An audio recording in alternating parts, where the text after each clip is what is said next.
Olha só, gente, desde que começou o nosso encontro de hoje, eu estou dividindo com você a informação de uma pesquisa que mostra o seguinte: o café da manhã é importantíssimo para garantir a saúde, de uma forma geral, principalmente a saúde do seu coração. Quem pula o café da manhã pode aumentar o risco de ter problemas com o coração, pode aumentar o risco de engordar, de ter problemas com a obesidade. E aí você que está em casa me pergunta, e o famoso jejum intermitente, como é que fica nessa história toda? Pois é, quem vai responder isso para a gente é a doutora Cristiane de Domênico, endocrinologista, que tem todas as informações sobre essa pesquisa. Oi, Cris, muito bom dia para você. Vamos começar falando sobre a pesquisa? Bom dia, Márcia. Bom dia a todos.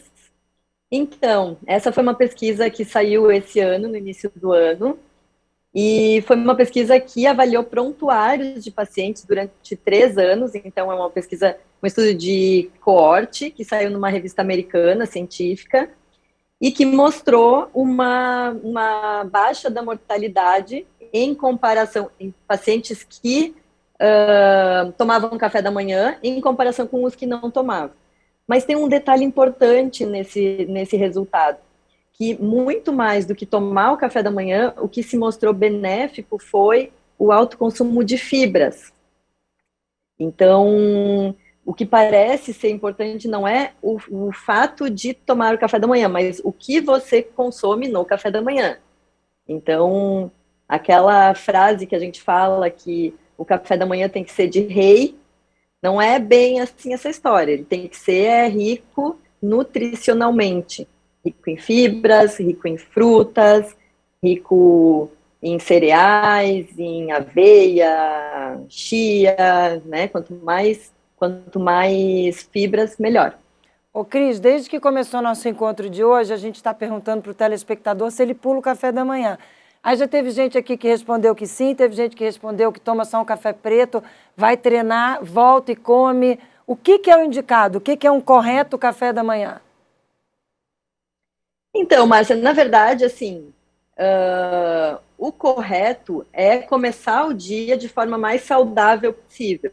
Então, o que a gente preconiza é uma quantidade de fibras de mais ou menos 25 gramas por dia, e sendo que o café da manhã, normalmente, é o horário que a gente mais consome esse tipo de alimento.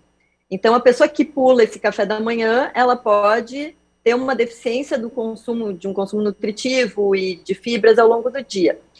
Acordar, tomar café preto e treinar é uma estratégia que algumas pessoas adotam, porque se sentem melhor no treino com o estômago mais vazio, enfim. Mas sendo importante voltar do treino e se alimentar, né?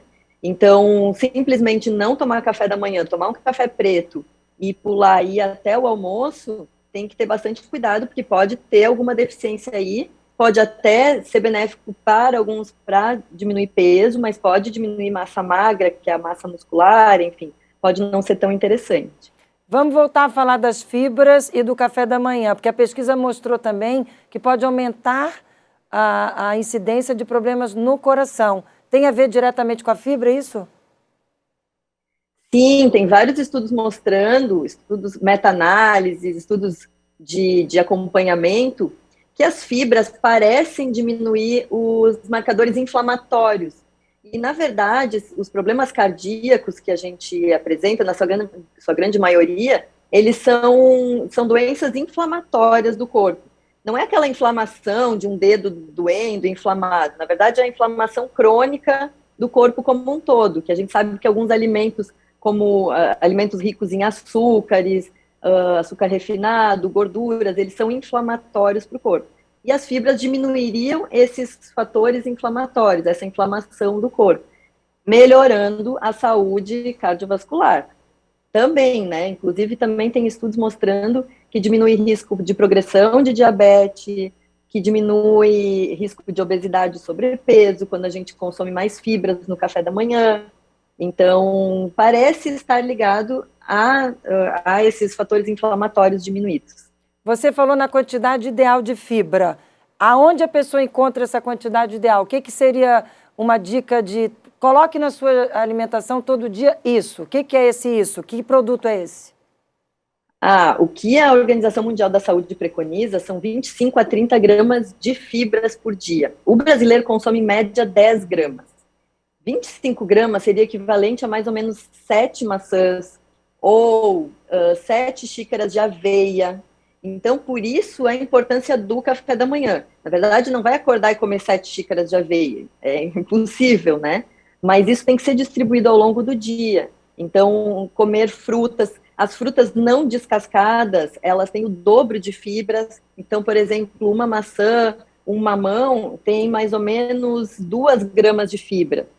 Então, é pouco. Se a gente não descascar a maçã ou comer o mamão com as sementinhas, essas fibras aumentam praticamente o dobro. Então, distribuir ao longo do dia. Então, precisa começar o dia com alguma fibra, porque senão não vai dar conta ao longo do dia, né? Então, e outra coisa muito importante, Márcia, quando a gente fala em aumento de fibras, 25 gramas é bastante coisa. As pessoas devem estar calculando em casa mais ou menos quanto que consome. No momento que a gente aumenta esse número de fibras, é importante ir aumentando aos poucos, porque algumas pessoas podem ter muitos gases. Então, vai dizer, poxa, mas falaram lá que era para aumentar e eu não estou me sentindo muito confortável com isso. Então, tem que ir aumentando aos poucos e colocar muita água junto. Então, começar o dia com um copo cheio de água, com fibras, seria o ideal. E água em jejum? Água em jejum. Então, a gente precisa começar o dia limpando o nosso corpo, detoxicando o nosso corpo, e nada melhor do que a água para isso. Algumas pessoas gostam de água com limão, por exemplo, ou um suco verde também, é uma boa estratégia, né? Mas eu, particularmente, gosto de um bom copo de água purinha, logo que eu acordo, e depois a gente vai para o café da manhã. Banana. O Pereirinha que está perguntando aqui, você come banana, Pereirinha, de manhã? Banana amassada, é bom? Tem fibra? Banana tem fibra, a banana ela tem mais o índice glicêmico mais alto, ela tem um pouco mais de carboidrato que as outras frutas, mas é uma boa estratégia sim. Mas tem que cuidar com o que coloca nessa banana. Então, quando a gente coloca aveia na banana, aumenta o número de fibras e a aveia ajuda a diminuir essa glicose que a banana aumenta. Então, aí vem a importância da fibra, né? Então, a gente sobe um pouquinho a glicose com a banana, mas a aveia vai ajudar a baixar. Agora, nesse contexto todo, vem o famoso jejum intermitente. Um monte de gente falando, um monte de gente fazendo. A gente clica aqui nas redes sociais, aparecem 1000 dicas. Veja se a sua barriga é em formato XYZ. Quantos anos você tem? Se você tem de tanto a tanto, você faz assim. Se você tem... O que é correto quando a gente fala em jejum intermitente? Porque jejum intermitente, muitas vezes, vai pular o café da manhã. E aí? Então, o jejum intermitente é uma estratégia nutricional para tentar uma diminuição de peso. Algumas pessoas se sentem mais confortável fazendo esse jejum intermitente, mas, Márcia, tem que ter muito cuidado. O jejum intermitente não é para todo mundo, não é em todos os momentos. Então, é uma estratégia que ela tem que ser realmente calculada, estudada, precisa de um tempo em jejum, então seria no mínimo 8 horas, algumas pessoas falam, mas eu particularmente acho 8 muito pouco, então é no mínimo 12 a 16 horas, dali para frente, o corpo entra em cetose, que a gente chama, e começaria a consumir os ácidos graxos, que são alguns tipos de gordura do corpo. Mas isso é perigoso se for feito de qualquer jeito. Então, algumas pessoas simplesmente pulam o café da manhã achando que estão fazendo jejum intermitente. E aí chega na hora do almoço, que é a hora de iniciar o período alimentado, e se enchem de carboidrato e acaba aumentando essa glicemia, o que faz mal. E acaba engordando muitas vezes, né? Então, o correto é, primeiro, saber se o jejum intermitente é para você, pode ser para sua vizinha, pode ser para o seu colega de trabalho, mas pode não ser para você. Gestantes, nem pensar. Diabéticos, tem que ter muito cuidado ao fazer jejum intermitente. Pessoas que fazem exercícios mais extenuantes podem ter tontura, dor de cabeça. Então, precisa consultar um médico, um nutricionista, para saber se é para você e qual a melhor estratégia.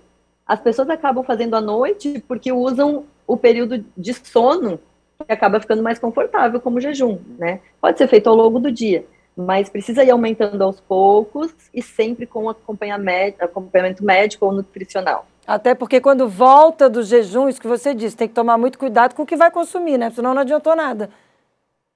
senão não adiantou nada. E o que a gente percebe nos estudos, os estudos eles são muito fortes, dizendo que o jejum intermitente, na verdade, para perda de peso a longo prazo, não é tão interessante. Por quê? Porque as pessoas, elas acabam consumindo no período alimentado, elas repõem o que elas não consumiram naquele período que ficaram sem se alimentar. Então, quando você corta o jejum, por exemplo, com carboidrato, o corpo está ávido por aquilo. Então, ele vai sugar aquele carboidrato com todas as forças, a glicemia vai subir rápido, e aí quebrou, botou por água abaixo tudo que fez, todo o esforço que fez ao longo de todas aquelas horas, né? Valeu. Cris, você já tomou seu café da manhã hoje? Já, eu não sobrevivo sem café da manhã, Márcia. Eu não sou ninguém antes de começar o café da manhã. Eu também não. Ainda hoje, antes de descer para o estúdio, a Joyce Almeida, a produtora, me perguntou: nunca te vi tomar café da manhã? Eu falei, mas eu tomo em casa, 3h30 da manhã, quando eu acordo, eu já tomo meu café da manhã. Porque aquele café da manhã com pãozinho ou pãozinho de queijo na rua não é interessante. Então, tá bom. Cristiane de Domênico, endocrinologista, muito obrigada, sempre um prazer te receber aqui. Ótimo dia para você e até uma próxima oportunidade.